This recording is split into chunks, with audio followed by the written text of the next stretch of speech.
Assalamualaikum warahmatullahi wabarakatuh. Telah sampai kepada saya sebuah video. Beberapa orang yang forward video ni, maknanya telah sampai kepada saya beberapa kali sebuah video. Ayuh kita tonton. Kemudian saya berikan ulasan dan react.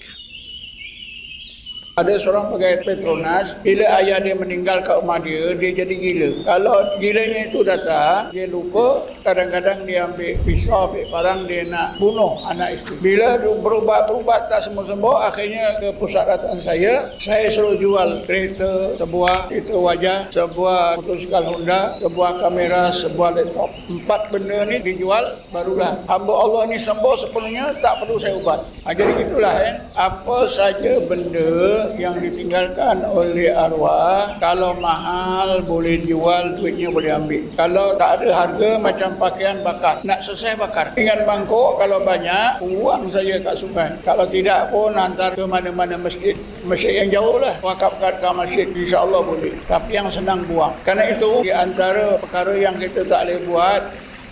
Tapi jangan marah ya, jangan beli barang-barang bandel. Baiklah, beberapa ulasan saya. Yang pertama sekali, apabila orang yang dekat dengan kita, apabila orang yang kita sayangi meninggal dunia adalah satu kebiasaan bagi kita manusia untuk bersedih, untuk merasa depres ataupun murung. Dan bersamaan dengan itu akan ada juga macam rasa terganggu. Terganggu itu mungkin kerana kesedihan yang melampau, mungkin kerana kemurungan, dan mungkin juga kerana gangguan makhluk lain. Kenapa makhluk lain time tu baru nak ganggu? Sebab dalam rangka kita bersedih, dalam rangka kita sedang murung, kita lupa kepada Allah. Kita hanya dah bersedih saja, hanya memikirkan yang telah meninggal dunia sahaja. Dan ketika itu mungkin solat kita tidak khusyuk, mungkin zikir kita sangat minimum. Dan pada ketika itulah makhluk lain, jin, syaitan datang mengganggu. Tapi yang poin penting, bila berlakunya kematian, khasnya ahli keluarga terdekat, ibu kita, ayah kita, ahli keluarga terdekat, dan kemudian kita pula memang duduk di rumah tu. Maknanya, katakanlah ibu atau ayah meninggal dunia, dan kita pula ataupun si anak tu masih duduk di rumah tu, masih duduk tengok barang-barang tu, masih duduk tengok benda-benda yang dimiliki oleh ibu atau ayah yang baru meninggal dunia, maka kesedihan akan bertambah, kemurungan akan bertambah, dan akan ada kesan-kesan psikologi. Jadi ini adalah sesuatu yang normal. Okey, antara caranya ialah untuk kita jangan duduk di tempat yang sama, kerana ia akan memberi kita memori-memori yang menyedihkan. Antara caranya ialah berjumpa dengan grief counselor ataupun mana-mana counselor lah, counselor ke psychiatrist ke. Jangan kita merasa takut ataupun macam keberatan untuk jumpa. Kita kena jumpa ataupun jumpa saja mana-mana kawan yang boleh membantu untuk meluahkan, to talk to them. Dan juga yang penting, jangan lupa juga untuk banyak berzikir kepada Allah, membaca Al-Quran. Dan kalau kita rasa ada gangguan, maka membaca Ayatul Kursi, membaca, boleh dengar suara saya tak? Agak bising sini ada unggas apa. Membaca Ayatul Kursi, membaca surah-surah pelindung seperti Qul Huwallahu Ahad, Qul A'udzu Birabbil Falaq, Qul A'udzu Birabbin Nas, baca sehingga habislah. Okey, jadi kita rawat diri kita. Para penonton yang dirahmati Allah, sangat penting untuk kita belajar cara-cara meruqyah diri sendiri supaya dengan itu kita dapat merawat diri sendiri. Tak semestinya kena pergi ke tempat-tempat rawatan, kerana tempat rawatan tu, kalau katakanlah kita pergi dan katakanlah rawatannya itu memang bertepatan dengan syariat Islam, jin ataupun makhluk yang mengganggu mungkin akan pergi jauh pada saat rawatan itu, kemudian mari balik juga kan.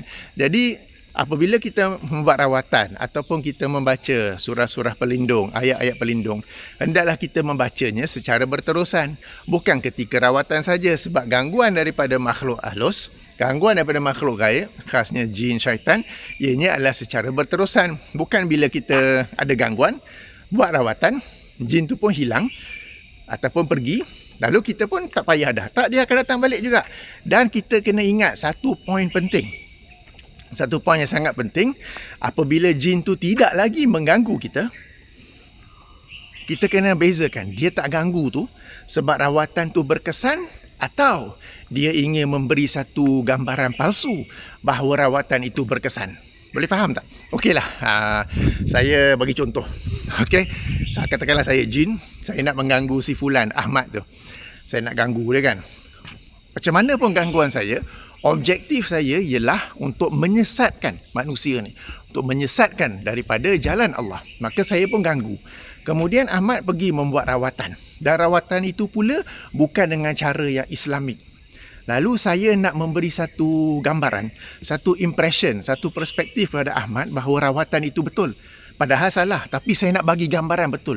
Maka saya pun tak ganggu lagi, supaya Ahmad beranggapan itu adalah rawatan yang betul. Padahal tidak betul. Tapi saya telah mencapai objektif, iaitu objektif saya ialah dapat menyesatkan Ahmad. Objektif saya bukan suka-suka ganggu, tak. Saya sebagai jin, sebagai syaitan, hendak menyesatkan manusia. Macam mana saya nak menyesatkan itu? Tak semestinya kacau terus, tapi kita kacau supaya dia pergi merawat dengan pusat rawatan Islamik. Namun dengan cara rawatan yang salah, lalu saya pun pergi meninggalkannya supaya Ahmad ataupun pesakit itu beranggapan, baguslah rawatan ni, betul lah caranya. Padahal saya sengaja meninggalkannya bukan kerana berkesannya rawatan itu, tetapi kerana saya telah berjaya menyesatkannya, kerana dia telah meyakini ataupun mengikuti satu cara rawatan yang salah. Jadi kena bezakan di sini. Okey, pusat rawatan Islam tu very subjektif. Sebagai contoh yang kita tonton tadi kan, disuruhnya jual barang-barang. Nanti dulu, barang-barang tu kalau nak jual, tanya dulu ahli-ahli waris yang lain. Tanya dulu ahli adik-beradik yang lain. Jangan main jual je. Apa tadi? Jual kereta, jual laptop, jual kamera kan. Tengok adik-beradik yang lain. Kereta tu apa pasal jual? Aku nak juga tu. Nak pakai juga tu. Laptop tu apa pasal jual? My data apa semua dalam tu. Kamera tu tak nak, bagilah saya. Kenapa pergi jual pula? Akan jadi konflik pula di kalangan adik-beradik. Kemudian kita dengar lagi apa? Pinggan mangkuk buang kan. Itu satu lagi benda juga. Buang satu. Tapi buang dalam sungai. Alamak, Ustaz, zaman sekarang, baik sekarang atau dulu, janganlah cerita, janganlah ajar orang untuk buang dalam sungai. Okay. Ataupun dia kata boleh diwakafkan ke, pakaian boleh dibuang apa. No. Nanti dulu. Tanya ahli keluarga, ahli-ahli waris semuanya, dan kalau semua sepakat, okey, kita boleh clear, kita boleh declutter kan. Okey, yang mana boleh pakai, kita bagi orang. Bagi masjid ke, surau ke. Jadi kalau ada kenduri di sana, mereka boleh gunakan. Ataupun bagi kepada orang miskin. Pakaian yang elok tu lagi, kita boleh bagi. Saya ni ada bunyi bising kat sini ya, bunyi haiwan. Saya pergi tempat lain lah, tak dengar pula nanti. Apa tadi, pakaian kan? Kalau yang elok, kita bagi orang. Kalau yang ada buruk, kalau saya, keluarga saya, kita guna jadi kain buruk. Untuk alas kaki ke, untuk nak lap-lap ke apa kan. Jangan duk membazir beli yang baru ke apa ke. Mesti ada kata, pilot pun pakai kain buruk sebagai alas kaki. Pakai je, apa salahnya kan. Jadi kita boleh gunakannya. Jangan main baling-baling saja. Jangan main buang-buang saja. Sebab satu, merosakkan alam sekitar. Buanglah sungai. Nombor dua, iaitu adalah satu pembaziran. Dan pembaziran pula adalah sesuatu yang dilarang dalam Islam. Jadi ada implikasi hukum ya. Jangan main suka-suka jual saja. Kamu sendiri yang ada gangguan, kemudian kamu nak jual-jual, nanti adik-beradik lain ataupun ahli waris yang lain akan tak puas hati dan timbul konflik pula. Itu satu. Nombor dua ialah dari sudut pembaziran. Jangan begitu. Ada saja cara-cara untuk kita declutter ataupun manfaatkan harta peninggalan yang tak boleh nak dibahagikan. Tapi itulah, baju-baju lama, pakaian, pinggan mangkuk, ada saja orang di luar sana yang mengingininya, yang memerlukannya. Cuma kita bagi apa yang masih dalam keadaan elok atau dalam keadaan bagus. Jangan yang bagi yang dah pecah, yang dah rosak apa kan. Dan saya sendiri teringat, alhamdulillah, apabila ibu dan ayah saya meninggal dunia, ada saja barang-barang mereka yang saya bawa ke rumah saya. Okey, ada sebahagian lagi adik-beradik yang lain bawa, ada sebahagian saya bawa. Apa yang masih saya ada, sebagai contoh, ayah saya dulu, ketika beliau sudah uzur, sebelum meninggal dunia, mata tak nampak sangat, tapi telinga very sharp. Telinga boleh dengar. Lalu beliau meminta saya membelikan sebuah jam yang ada bunyi. Maknanya setiap pukul 5 dia bunyi ding ding ding ding 5 kali. Pukul 6 dia bunyi ding ding ding. Ada bunyilah for every hour kan. Maka saya pun belikan jam tu. Kemudian tinggal bersama ayah saya ialah makcik saya, maknanya kakak kepada ayah saya. Beliau telinga tak dengar sangat, tapi mata nampak. Lalu dia minta jam yang agak besar supaya dia boleh nampak pukul berapa. Okey, jadi saya belikan jam lah yang dia boleh nampak kan, gelas. Bila mereka sudah pun meninggal dunia, benda-benda tu saya bawa ke rumah saya. Tak ada nak buang, dan itu bagi saya memory special kan. Satu jam yang berbunyi, satu lagi jam yang agak besar. Dan masih ada lagi di rumah saya. Sama juga, saya teringat meja makan family saya dulu. Masa membeli meja makan tu, saya kecil lagi. Saya rasa tadika ke sekolah rendah, tapi saya ingat saya pergi beli. Bukan saya pergi beli, saya ikut mak dan ayah saya pergi beli kan. Kita masuk kedai perabot, lompat-lompat, try semua kerusi apa semua, nampak lah ibu bapa saya sedang membeli meja makan kan. Dan meja makan dulu alhamdulillah kayunya tahan solid sampai sekarang boleh pakai.